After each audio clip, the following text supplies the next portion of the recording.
All right, so on to day one of the Mississippi River Tournament. We were out at Crosse, Wisconsin. This was the FLW Pro Circuit Super Tournament, so there was 200 and I believe 4 boats. A lot of people out there. You could go from locks, you fish pool 8, lock up to 7 or down to 9, depending on what you're finding. If you go back through my practice, you can see my best areas I found were in 7. That was where I was kind of committed to going to. I caught like 14 pounds the first day of practice up there, which that week was very, very strong. So I had all intentions of going up there. I was about 180 something, not doing it until 5:30. I had the long day, I was last flight. So I was kind of committed to going up there. I thought I'd have plenty of time to go up there and catch a limit and run over to the ramp in the morning, getting ready to launch, and the fog rolls in, like super thick. And we proceeded to sit there for the next 2 hours and didn't launch until almost 9 o'clock, which really put a damper on what I had found in practice. I was catching them early in the morning, throwing a Z-Man chatterbait, but that was only a morning deal. You get them till about 9 o'clock is about where it ended. So I was launching at 9, so it wasn't gonna go well. I ran up to the lock, I got locked through, went to pull into my first area, and there was a guy sitting there, so I let him have it. I had some other stuff, but it was by far my best stretch. There was one little area I could go through there, and I had picked off a bunch in practice. So I was kind of bummed I couldn't get on that, but I was willing to adjust. I ran to my next spot and went up there, was flipping a Z-Man Easy Tube on a 1/2 ounce Eco Pro Tungsten flipping weight, Hayabusa 3.0 flipping hook, just a straight shank. And I was pegging that, and I would just flip it right into the tight cover, into the bushes, the lay downs, the edge of the grass where the undercut was. And I was flipping that on a favorite rod. This is the Hex. It's a 7.6, the heavy action, 7.3-1 Ardent Apex Grand Reel. That's what I use for all of them. I was flipping it on 17 pound, 17 or 20, depending on the day. I actually jumped up to 20 pounds the second day, but day one I was throwing 17. We'll get into why I did that, or made that change. But I went up there, caught some small ones on that Easy Tube, just a green pumpkin one. They were a little smallmouth. They were on this current that was hitting these banks that had some wood on it. So I wasn't happy about that. First area didn't pan out. Ran to my second spot, which had a rock slew that came through there. The current got funneled down, got really strong. And on either side there was a lay down. And I had caught a good one in practice off of it, and I shook another one off. And they were actually largemouth, at least the one I caught was. And I flipped in there, caught a 2.5 pound smallie. Flipping that Easy Tube just kind of right down the current seam, right down the edge of the lay down. There was a little eddy that was created in it. So I was happy. First keeper, solid one. Made another flip in there, hook another one. This one got over the edge of the lay down, so I'm leaning into him. I had to pull on it a little harder than I probably should have. Got him over the lay down. When I got him next to the boat, it was freaking out. It was over 3. If it wasn't over 3, it was darn close to over 3. And I went to boat flip it, and the hook pulled out. And at the time, I wasn't that worried about it. I was like mad that I lost it, just because I knew it was a good fish. I knew it was going to be hard to get bites, but I didn't realize how hard it was going to be to get bites this week. So I proceeded to go and just keep fishing as hard as I could, flipping some wood that I got a bunch of bites in practice, nothing.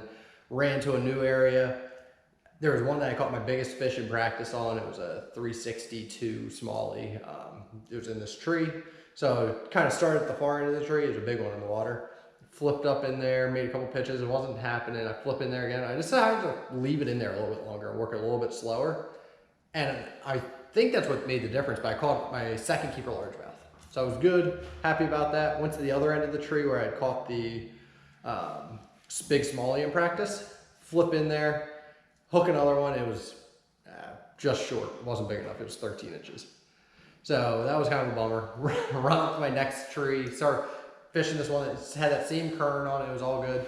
Flip in there, and I set the hook.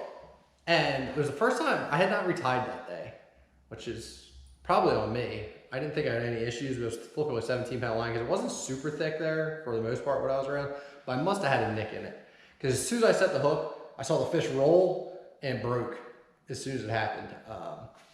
Looked to be a keeper. I think it was a largemouth just from what it looked like. Looked maybe a 2-pounder, but I only had one fish at this point that was a keeper, and I'm sorry, 2 fish, and I was still trying to fill out a limit.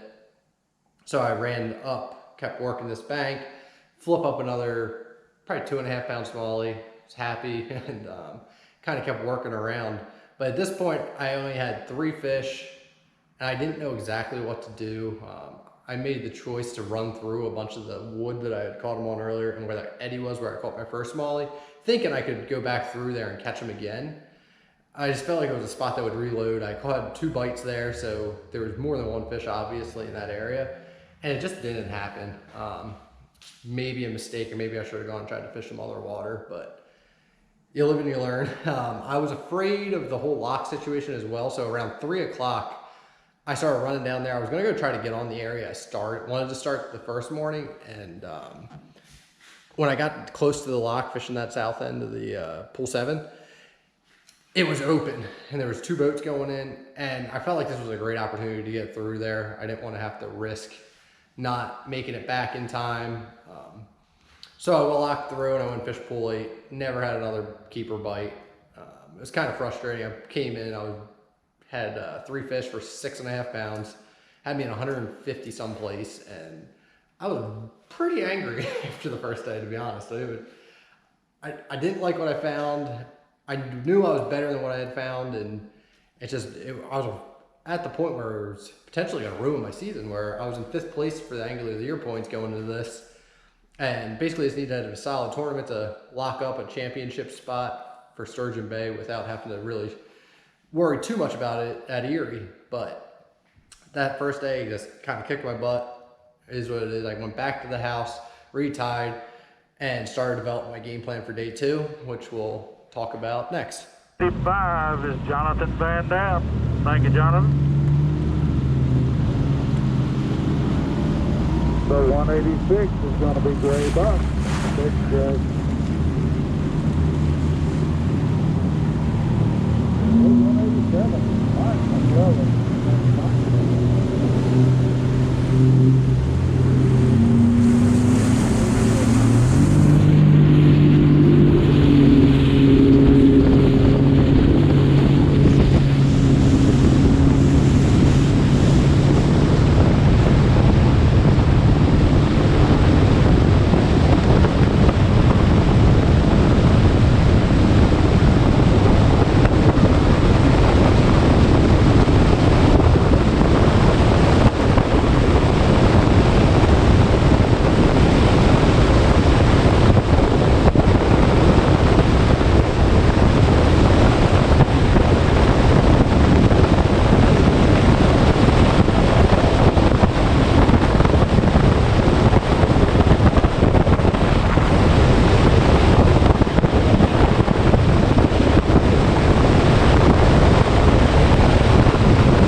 Thank you. Yep.